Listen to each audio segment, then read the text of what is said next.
Bismillahirrahmanirrahim. Assalamualaikum warahmatullahi wabarakatuh. Rabbi israh li sadri wa yassir li amri wahlul 'uqdatam min lisani yafqahu qawli.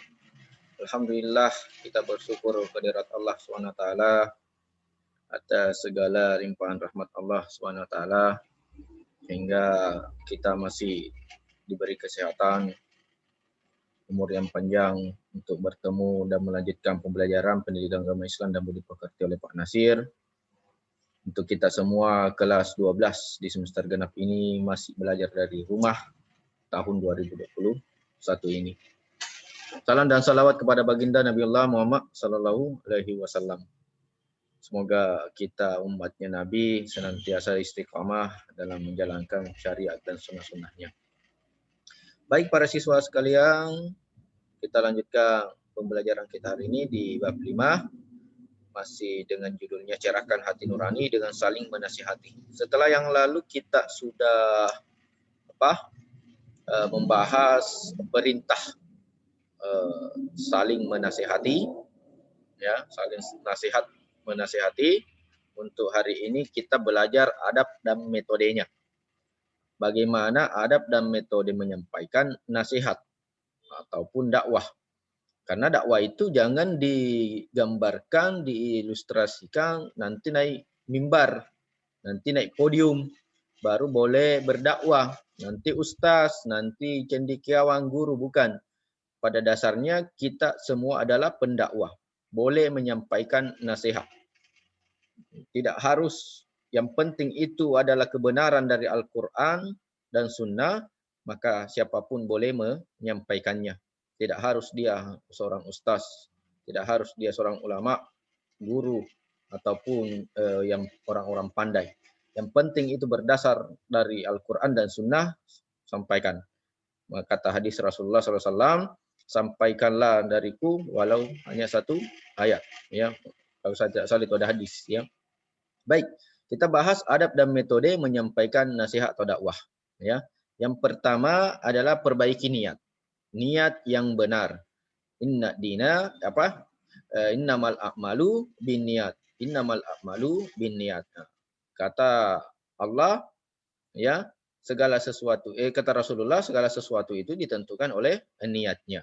Jadi kita berdakwah, kita tidak berniat untuk menceramai orang, menganggap orang itu bodoh, kita lebih pintar darinya, tidak. Tetapi kita dari berdakwah dan nasihat itu, kita berharap ada ridha, ada pahala, ada balasan dari Allah Subhanahu wa taala. Itu yang kita harapkan. Jangan seperti menghakimi orang. Mentang-mentang dia salah, mentang-mentang dia tidak benar, lalu kita nasihati sampai sekucil-kucilnya dia. Jangan, bukannya dia ridha, bukannya dia paham, yang ada malah sebaliknya.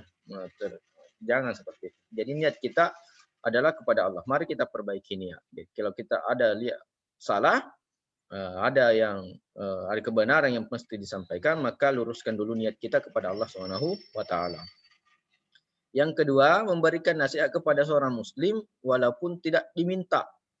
Ya, kata Abu Bakar, kata Umar, ketika ada orang yang memberinya nasihat, membicarakan, menyampaikan kesalahan mereka, mereka memberikan hadiah.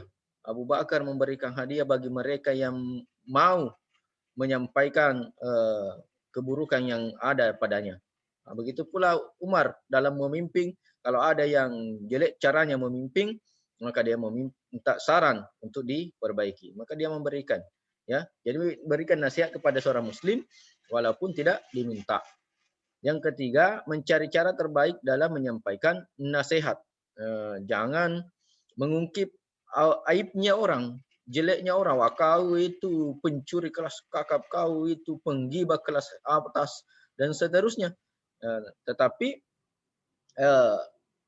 yang kita sampaikan secara halus.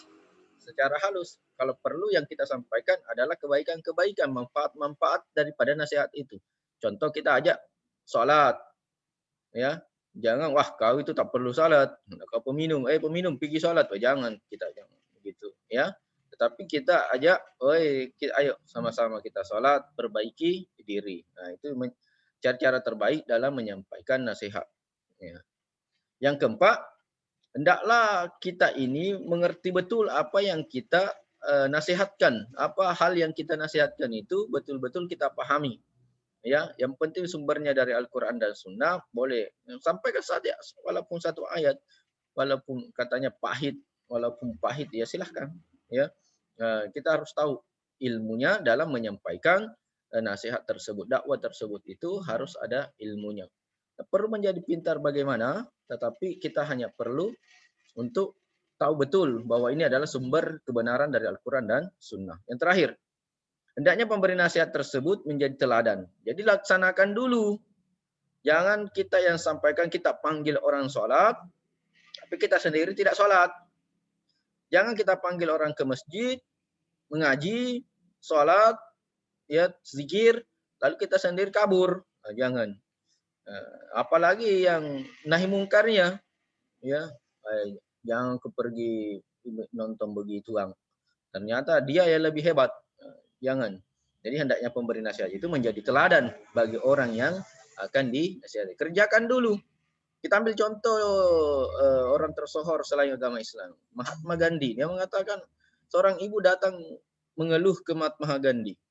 Ya, Mahatma Gandhi itu Buddha kalau Hindu kalau saya tidak salah. Seorang ibu mengeluh karena anaknya tidak mau berhenti makan permen. Tapi Mahatma Gandhi ternyata orang yang suka juga makan permen. Maka dia berhenti makan permen, lalu menasihati anak tersebut untuk berhenti makan permen. Jadi sebelum kita mengajak orang lain, maka kita laksanakan terlebih dahulu. Inilah materi untuk kita, lebih kurang-kurangnya mohon dimaafkan. Billahi fi sabilil haq fastabiqul khairat. Assalamualaikum warahmatullahi wabarakatuh.